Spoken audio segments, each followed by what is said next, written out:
Vamos ao Crossfire? Vamos.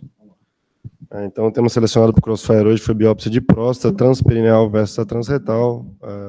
A CR4, o André, vai começar falando, defendendo o seu ponto com a transretal.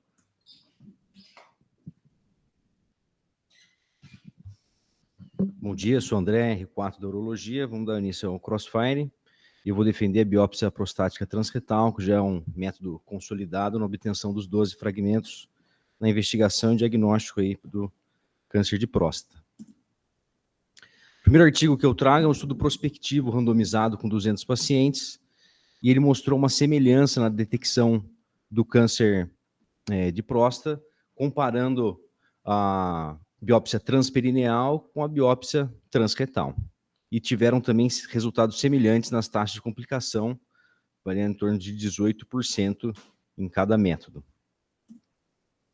Outro ponto importante que a gente precisa levantar é quanto o custo do método na biópsia transperineal, que vai precisar de anestesista, então vai envolver custos maiores. E nessa comparação entre os métodos entre 2010 e 2015 no MD Anderson Cancer Center, eles viram que um custo da biópsia transperineal foi 2,5 vezes maior em relação à transretal. O autor também pontua que é um método prático, eficiente, que pode ser realizado ambulatorialmente e tem um bom controle áudio com a administração de lidocaína intracapsular. Esse artigo aqui é interessante, que avaliou a experiência, a tolerabilidade do paciente durante o procedimento. E ele utilizou questionários validados e aplicou em 161 pacientes divididos em 2 grupos de forma randomizada, e foi evidenciado que uma percepção de dor no intraprocedimento foi maior no braço da transperineal. Esse outro estudo prospectivo com 339 pacientes, mostrou uma acurácia diagnóstica equivalente entre a transperineal e a transretal, e pontuou que a biópsia transperineal teve um tempo mais demorado, foi mais dolorosa, teve maiores biópsias repetidas e teve mais necessidade de anestesia adicional.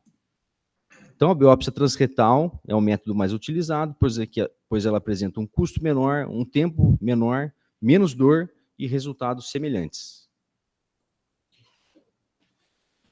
Eu vou defender um pouco agora a parte da biópsia transperineal. Essa meta-análise, que foi publicada em 2019, ela é uma revisão sistemática com meta-análise com avaliados 2.569 pacientes.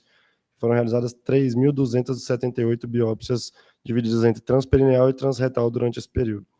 A transperineal ela tem uma proteção importante demonstrada no estudo contra complicações, com um índice menor de sangramento renal e menor de febre com significância, porém, e ela também não apresenta diferença entre retenção urinária e hematura, que inicialmente era um ponto que era batido sobre a retenção urinária, uma vez que a transperineal são retirados o maior número de fragmentos.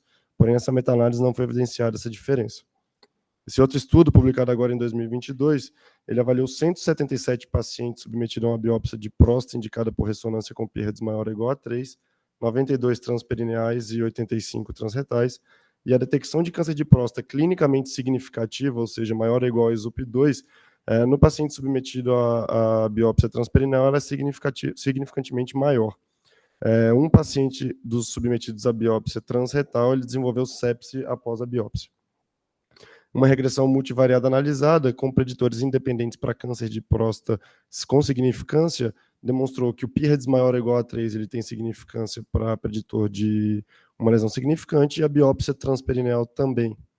Em uma biópsia da área suspeita, a transretal perdeu 53,3% das lesões em zona anterior, e a transperineal perdeu apenas 13,3% dessas lesões.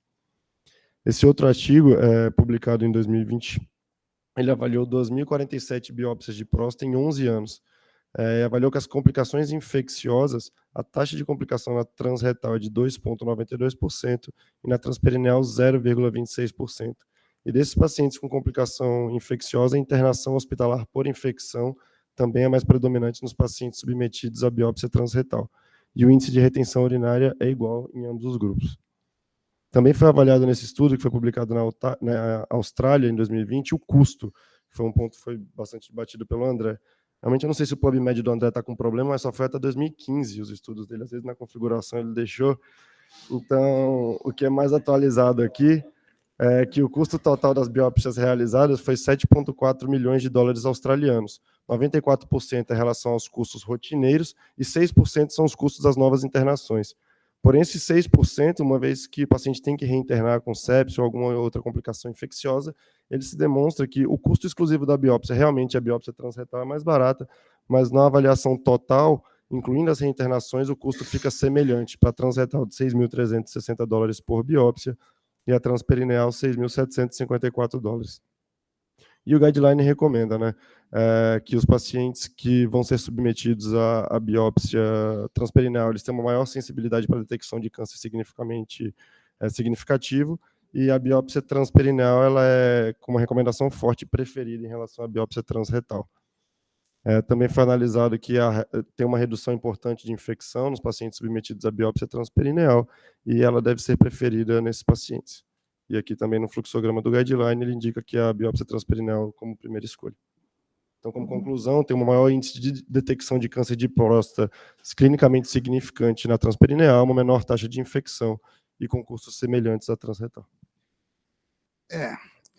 Essa questão é uma questão interessante, né? Toda vez que a gente vê guidelines, às vezes o guideline ele pode ser muito bom no papel, mas na prática não pega. Tem coisa que não pega, né? Aqui, dos senhores que indicam biópsia, quem indica biópsia e prefere ou manda que seja feito por via perineal? Levanta a mão.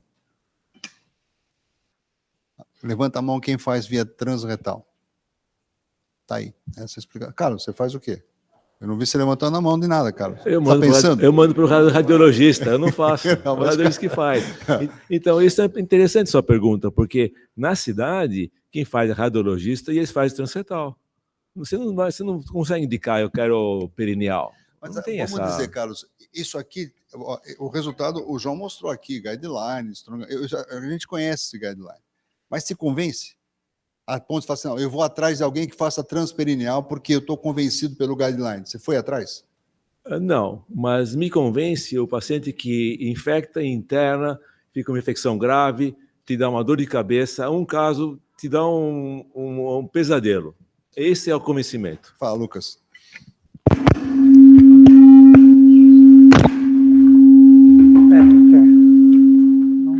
Não quer deixar eu falar.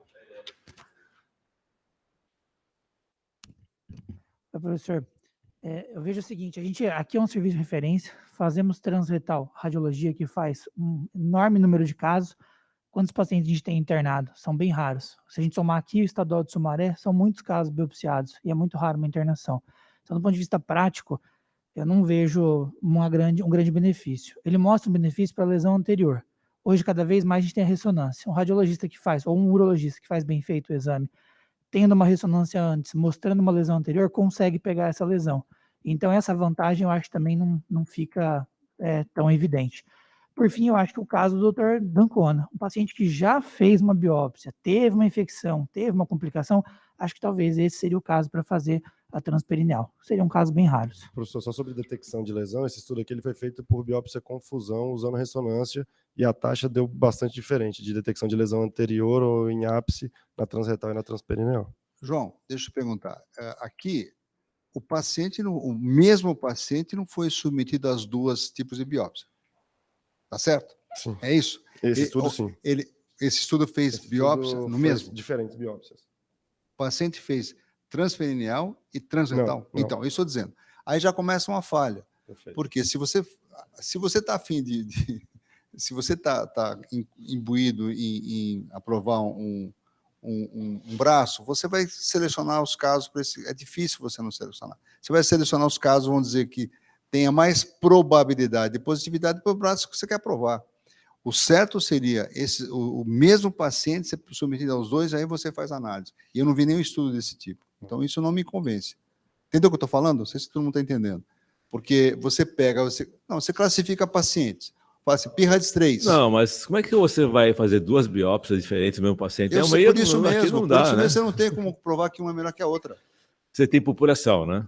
pelo quê? Populações, são duas populações Não, comparadas. você pega a população PIRADS 3 e 3, tá certo, aí você faz os dois. Mas você concorda que pode ter bias de seleção?